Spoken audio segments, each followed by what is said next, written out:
Welcome back to the University Report. I'm Brad Straka, and I'm currently here with Teresa Miller, one of the counselors in the counseling services. Teresa, how are you doing today? I'm doing really well. Fantastic. So we're talking about Mental Health Awareness Week this week. Just a couple things about that.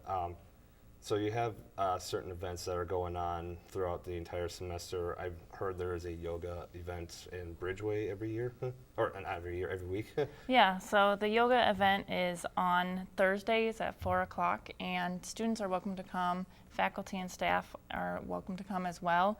It's no charge for the service, and we have our own mats, but if you bring a mat too, that would be helpful. In Bridgeway from 4 to 5, and it starts with some simple yoga poses, and also you're leaded through a guided meditation. And how has that been going so far? I know you've been doing this for a couple of weeks now.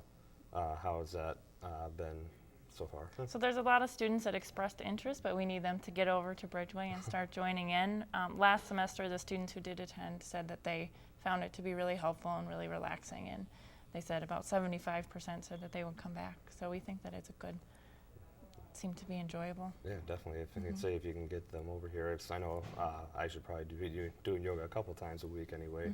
You know, mental kind of glitches every so often. So going back on to the actual Awareness Week, there was a stigma table that was happening in the PSC earlier this week. Yeah. How did that go? So on Monday we had the table set up. We partnered with the psychology club to kind of staff the table, and what we had were information about mental health on campuses for college students, such as facts that a quarter of all students will struggle with mental health issues in a year, and we know that not that many students actually will seek help. So the table was meant to reduce the stigma around asking for help. And the table also was a place where students could stop by and write a card with a message of support. So saying like, you're not alone, also saying things like, it's okay to get help, it's okay, you'll feel better. And we hope to display those cards on campus. Fantastic. Yeah, okay. So there's, going back to the actual week, what kind of events have you held and what are you holding for the rest of this week? So also we put in letter to the editor and the exponent so that students can get another information about how common mental health disorders are and the benefits of seeking treatment for them, that most people who do seek treatment will recover and get better, and so treatment is a hopeful option and not something to be viewed as a negative thing for asking for help. We also did chalking on campus so that students can just be aware of some of the statistics and start to see that mental health is a concern, just like physical health. Okay. I did hear that there is a suicide awareness game, the women's soccer game, happening on Saturday. What are you doing to promote the awareness in that game specifically? So for that game, the soccer team, several members of the soccer team have been personally affected by suicide, and it's a cause that they wanted to take on. And I know that they are going to be raising funds for that. There's flyers around that talk about wearing yellow, which is a suicide awareness color, to the game. Also, Fusion X on campus has agreed to partner and do a Stomp Out Stigma dance on the day of the game during the halftime. Also, we'll have a counselor present at the game who can kind of talk about the prevalence of suicide in college-age population. Okay. I'll say you mentioned the Stomp Out Stigma campaign. That's your newest campaign that you're trying to present yourselves with. Can you tell us a little bit more about that? Yeah, so the Counseling Center, we do surveys for students, and many students indicated that they agreed with statements such as they would feel bad about asking for help, or they thought that other people would think less of them if they asked for help about their mental health concerns. So we know students are recognizing that they have mental health concerns, but maybe aren't seeking out the treatment that they need. So in order to reduce that, we want to make treatment seem a little less scary, seem just like, you know, this is what it is, this is helpful to students. We're nice individuals. It's okay to come and talk to us. There's no It's totally confidential, so everything that you talk to a counselor about, we can't repeat outside of the office without your permission, and that goes for all the counselors here. Approximately how many students do you get at the counseling services, let's say every week? They come in, they just come in and express their problems. Approximately how many come in and how many are really get the help that they need for it? Yeah, so it varies from week to week. I would say that some weeks are definitely busier once you get around midterms and people are stressed out and realizing they procrastinated.